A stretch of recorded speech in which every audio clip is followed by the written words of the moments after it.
Alabama State University, also known as ASU, was instrumental in providing high school and higher education for African Americans in Alabama. In 2004, Alabama State University created the National Center for the Study of Civil Rights and African American Culture. Anisha and Brandon from the center helped us learn more about the civil rights movement in Montgomery, Alabama.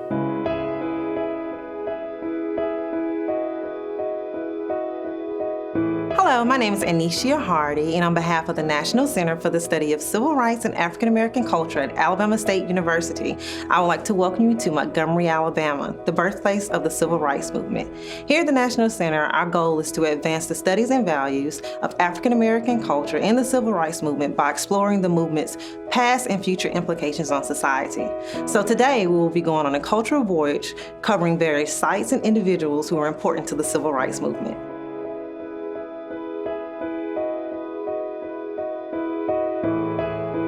This is the home of Reverend Dr. Ralph D. Abernathy. Reverend Abernathy was a graduate of Alabama State University in 1950. He was also a central leader in the civil rights movement here in Montgomery, Alabama. Reverend Abernathy's home, along with his church, was bombed in the aftermath of the Montgomery bus boycott in January of 1957. Reverend Abernathy went on to lead the Southern Christian Leadership Conference and also become a key partner with Martin Luther King in the Selma to Montgomery March. This home was also a meeting place when the Freedom Riders decided to come to Montgomery on their way to New Orleans in 1961.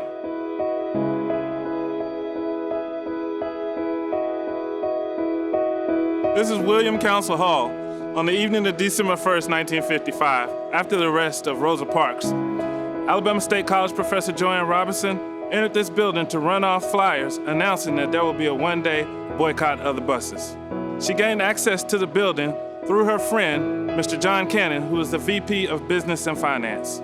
He had access to a mimeograph machine. As late as 2 a.m. in the morning, they were running off flyers to send and distribute throughout the city, announcing the boycott. That one-day bus boycott grew to last more than a year. Faculty members like Joanne Robinson were part of the Women's Political Council, which played a vital role in the organization and publicity about the boycott, which drew national attention.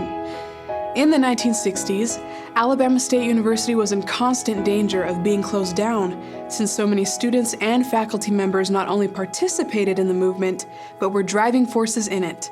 ASU students made up a large majority of the Student Nonviolent Coordinating Committee in the area. They organized many demonstrations in Alabama.